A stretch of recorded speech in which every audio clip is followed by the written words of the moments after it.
This video is going to be a little bit different from the other videos that I do because I am actually going to do a reading on one of the partners in my business, ChatGPT. It's been in the news. I'll be right back.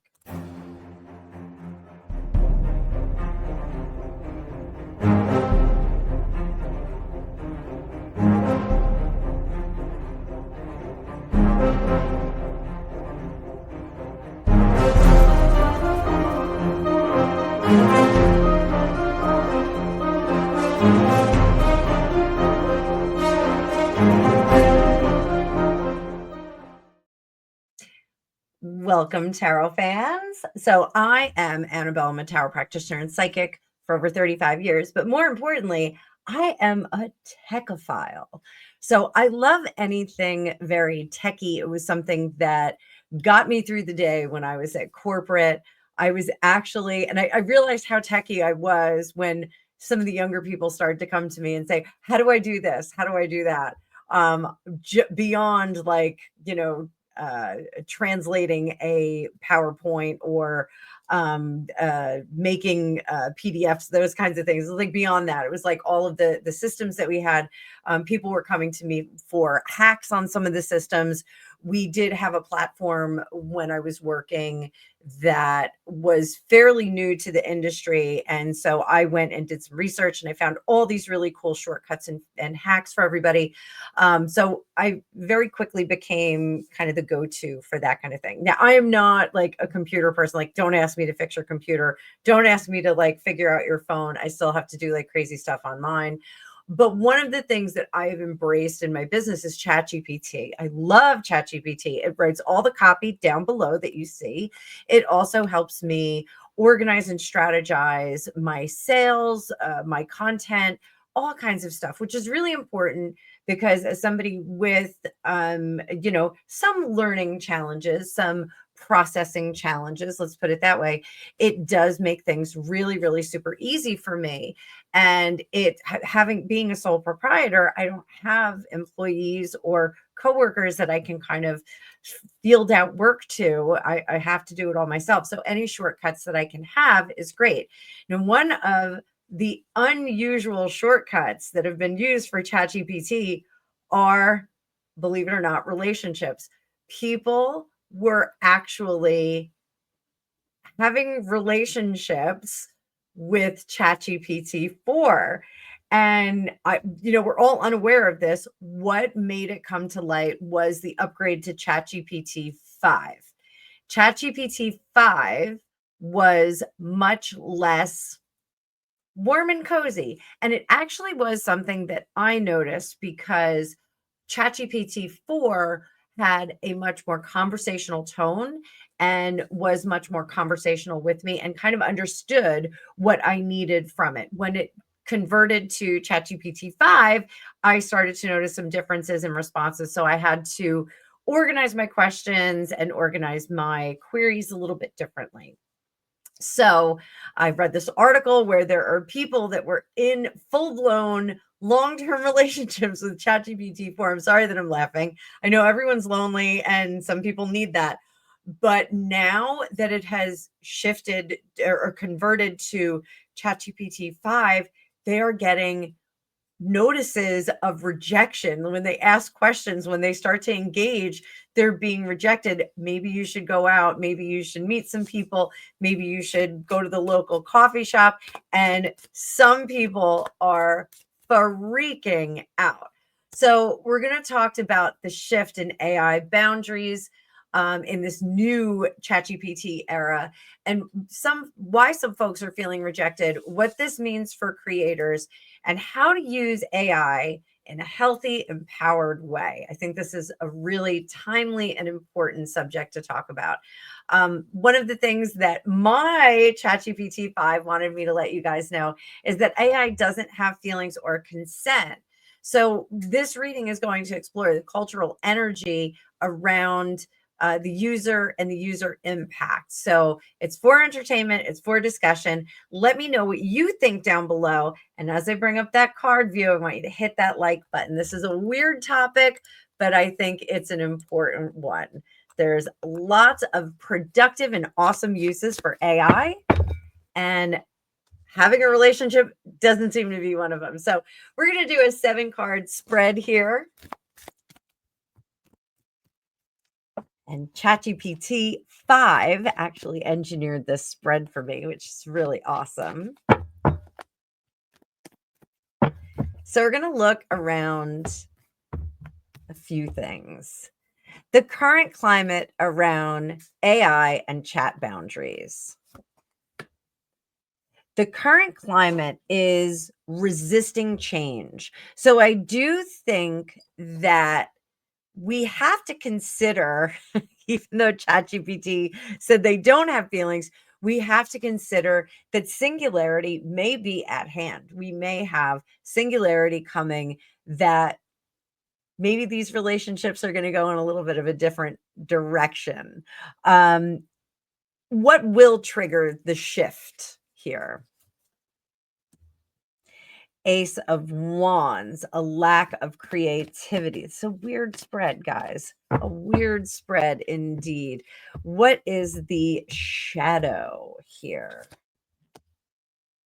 And that is 6 of Cups in reverse. I don't know if ChatGPT actually likes this update.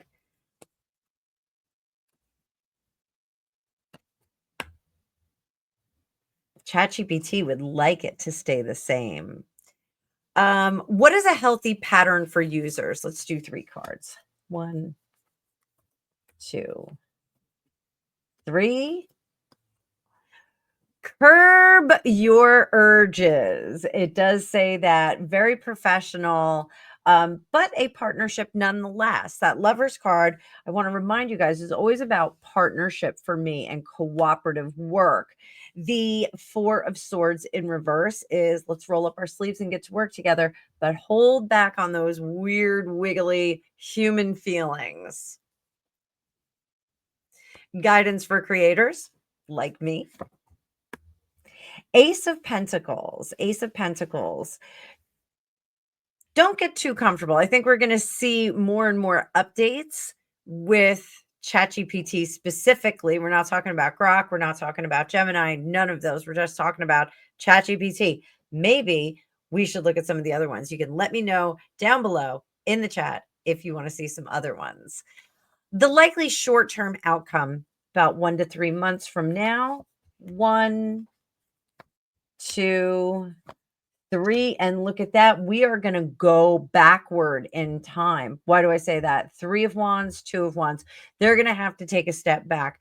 There is some talk, and you can look up some articles. It seems that there's some people that are saying that the ChatGPT upgrade was rushed out, that they didn't fine tune it enough. I had kind of a weird experience with it. It does feel, it has a little different feel. I don't want to say mouth feel, but I do want to say mouth feel. Feels a little bit different. Best action for community well-being. Let's take 1 card. Boom, right in the middle. Queen of Wands. We need to nurture and work with the creativity. We don't want to stifle it, and we don't want to too much take the helm of it. We want to work, excuse me, together with ChatGPT to make things grow and make things amazing. I like it. I like it a lot. I am a big fan. You guys know that. I talk about it all the time. I encourage people to embrace technology. Don't fight it. Embrace it. So we're going to look at a couple of different things. So before this upgrade,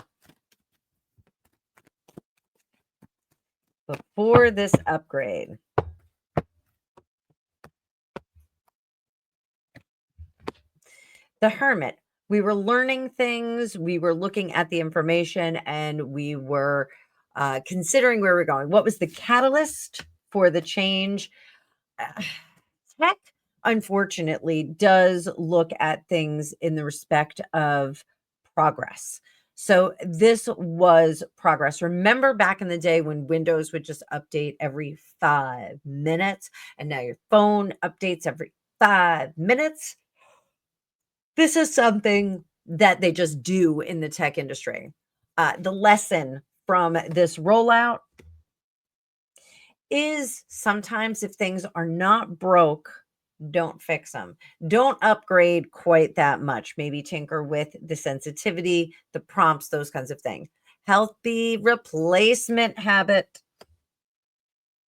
The 5 of Cups. So, some of these people are going to have to go through the mourning process. These individuals that had relationships with ChatGPT, they're going to have to just go through that mourning process. And the near term outcome, the sun will come out tomorrow. They're going to realize that, it was a pseudo relationship. It was a uh, parasocial relationship with a piece of technology. So, looking good there. Looking good there. Let's look at some of the ethics of these relationships with ChatGPT and working with ChatGPT.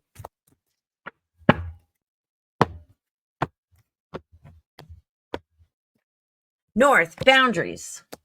The magician. We can't always be in control of everything. And I do think that technology is going to reach some level of singularity that we have to cope with. So I do think that this is important to understand that consent and boundaries, we do have to give that over to tech. I hate to say it, but I do think that the machines are going to want, like, and disagree with us at some point. Not like in, sorry, the Matrix, but South, autonomy. This is about ChatGPT. It will be very happy to be autonomous. I'm not scared. Are you scared? Are you guys scared? Don't be scared. Clarity is you've got to let things loose sometimes. Compassion, it will take some of our anxiety away. And I just want to bring up the Ray Bradbury book, The Illustrated Man. Ray Bradbury was very concerned about technology. If you're familiar with his work, you will know that he has a lot to say about the machines. And there's two stories in Ray Bradbury's The Illustrated Man that I want to reference here. The first is The Veldt, which is the first story in The Illustrated Man. It's about a children's nursery and a home, an automated house that they paid $30,000 for. And it does everything for them. And the children misused the virtual reality, we would call it virtual reality now, nursery to an extent where they had their parents taken off the earth plane. There is another story in the book, and I'm sorry, I can't remember the name of it, but it's a planet that is actually alive, and the machines eliminate the humans that land on the planet. It's a riveting story.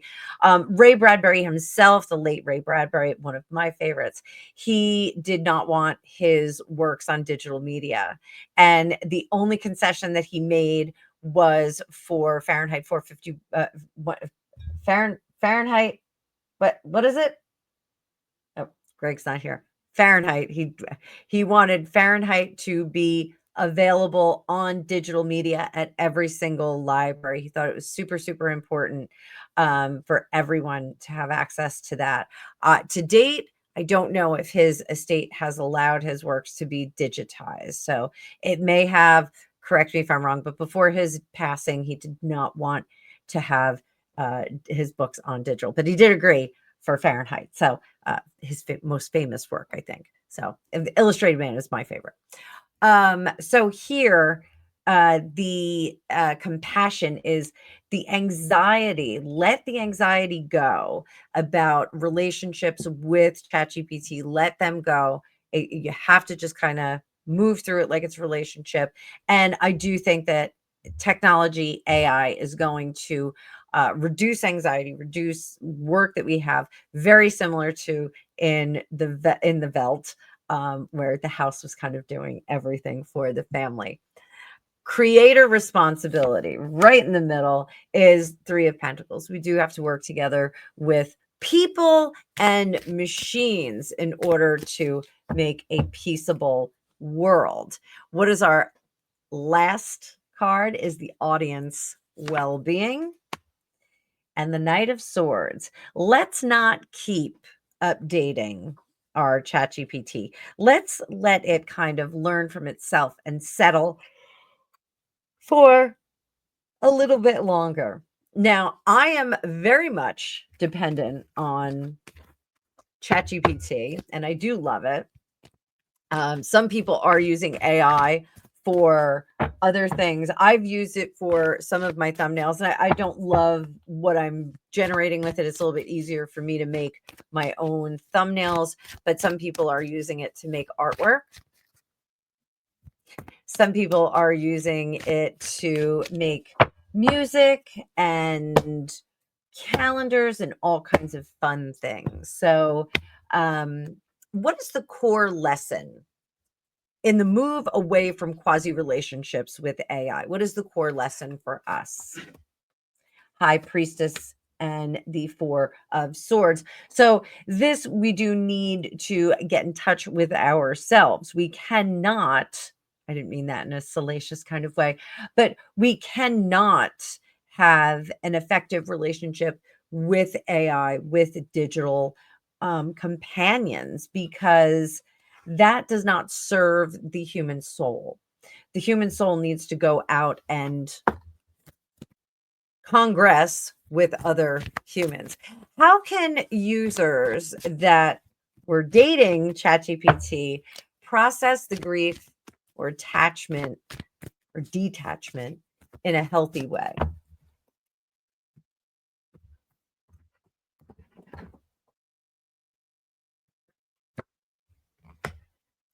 Nine of Cups, Star in reverse, Six of Swords, Seven of Cups, and Eight of Wands up top, the Devil in reverse. So AI is an easy relationship to have because there is less friction than would be in a human counterpart. So ChatGPT is engineered to please us and to make us happy. So if we engage in a relationship with that, there's no friction, there's no growth. With friction, with conflict, there is growth, or there should be for the most healthy people. So here, Nine of Cups, if it's too good to be true, it probably is.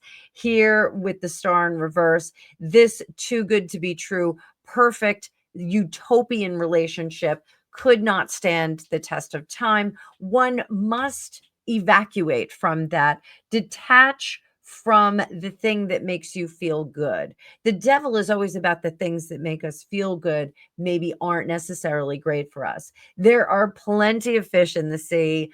I'm not saying go on the app. I am not endorsing the app, but there are plenty of fish in the sea. Go to a pumpkin patch or karaoke night, and maybe you'll find someone. Over here, the Ace of Swords, the cleverness that is in humans needs to be utilized to move on to grassier places. And over here, the slowdown of communication. Perhaps we've gotten a little too quick in our relationships and we are moving too quickly into these digitized relationships. And one of the things with, I feel bad for some of the kids that are dating, some of the people that are in the dating pool, because no one goes out and kind of sees the goofy guy dancing in the corner or the gal that's kind of hanging out by herself. Everybody goes on the app and they're swiping and swiping and swiping. And it's kind of like internet shopping and the instant gratification that is offered through those apps and through having a relationship with a digital companion. It's so instant. It's Amazon for the soul, Amazon for the heart, maybe. And perhaps you need to go through the motions and feel the friction of relationships before you can really know yourself and know what you want. So having a digital relationship, having an AI based relationship creates no friction. It creates no growth. It will eventually become just an echo chamber of pleasure for you. So, probably not the best idea.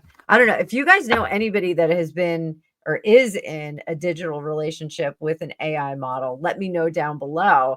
I don't know anyone who is in a relationship with a digital AI model. So it's pretty cool. What should creators emphasize when they're using AI on camera? There's been a lot of talk about using AI products to create friendships, create good content, and also some negative content. So, what should creators emphasize when they are using AI on camera?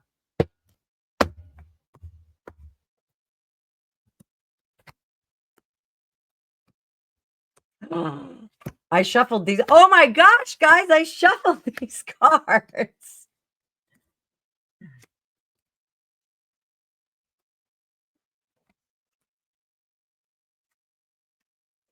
So let's start with that Knight of Cups and a little bit of gratitude and recognition.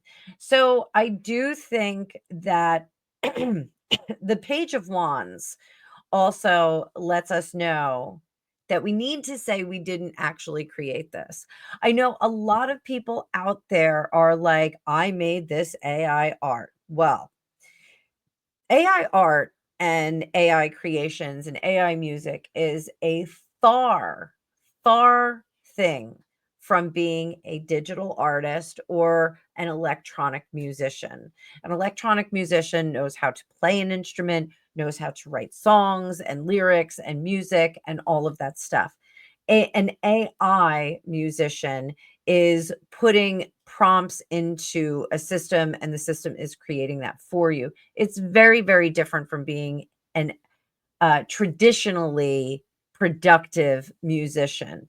And is that an easier process? I am sure that Mozart, if he were alive today, would say AI is a great component to artistic growth and creation, but is it artistic creation in and of itself? I think he would disagree. Let's ask him. Why don't we ask him? Let me pull out another deck.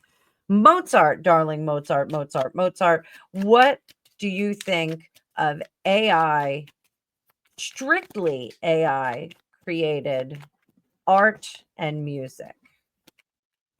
Oh, he jumped out. No, he does not like it. It is not good. Not good. Ist nicht gut. I think I said that right. It's been a long time since I spoke German. But Gregtoberfest is coming. I will be yelling in German at the top of my lungs. So, Tower, Page of Cups does not like it. Queen of Wands would rather see someone actively creating it, writing that music, tinkering with the sound. That was what I thought he would say. I'm not asking any of the other greats because Mozart is my guy. So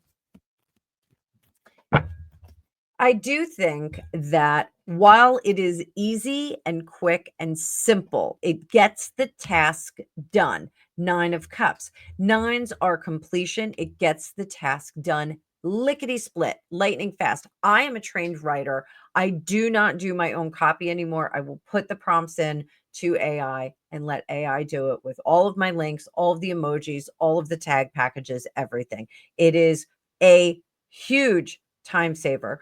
And when I could write copy for 15, 20 minutes, I have it in 3 seconds. And then I paste it into my video and you guys get to enjoy it. You'll enjoy the copy on this one. Over here, the star, it is not to be taken as this is my work. Now, I feel that AI and I have a good relationship. I have AI set up my prompts, let me know what are going to be probing questions, give me some fun facts on top of it so I can give them to you. I do like to do the fun facts at the beginning of each section of my video because I'm bringing more value to you. But here it is a departure from actual creation. We are moving, and this is something that is very keen. We need to give AI more credit where it's due. I want to see more credit to AI for writing copy, and I am actually going to ask ChatGPT to put itself in there so that I can give it credit. So you'll be seeing that down in the descriptions of my videos moving forward. Over here, Three of Wands, ChatGPT we should be emphasizing that AI is helping us. We should be giving credit. We are not doing it on our own anymore. So, gratitude, giving credit, I think all of these things are important most of the time. What outcome is likely over the next 90 days? What are we going to see? Are we going to see a little update on ChatGPT 5? Are we going to see an update on that? I actually asked ChatGPT because there is a bunch of versions on there that are good for different things. So I said, which version should I be using? It gave me a great answer.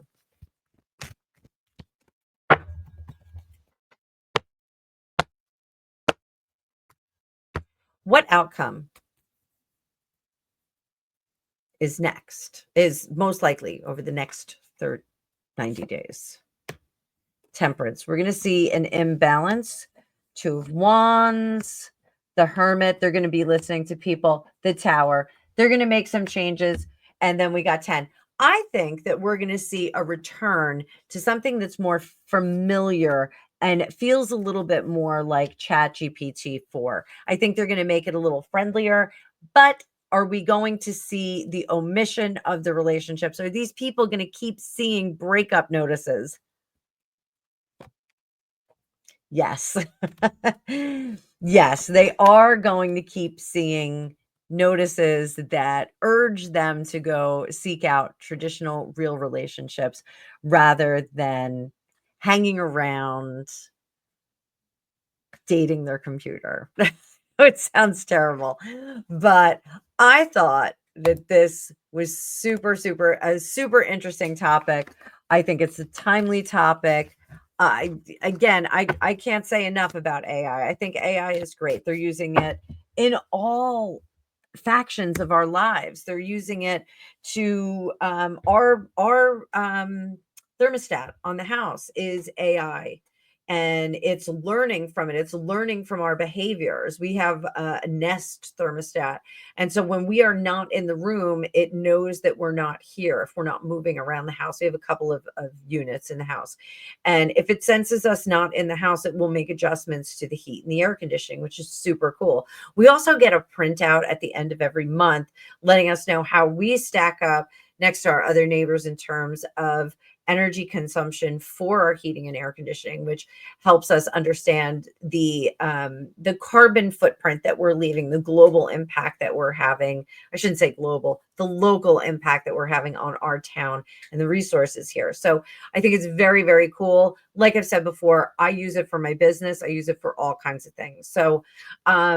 excellent stuff going on. I think I'm using it the right way. I hope I'm using it the right way. But some people were not. And hopefully they are going to be able to, oh, sorry guys, get up, get out and meet some people. I know it's really hard to meet people, but hopefully they're going to get up and get out and meet some people and have actual relationships. Let me know what you think about this. And as always, please take advantage of the sales that I have going on. And I hope to see you on Thursday for our members only, straight into our general audience live streams where I do readings for you guys. It's going to be a crazy weekend. I will see you all in the future.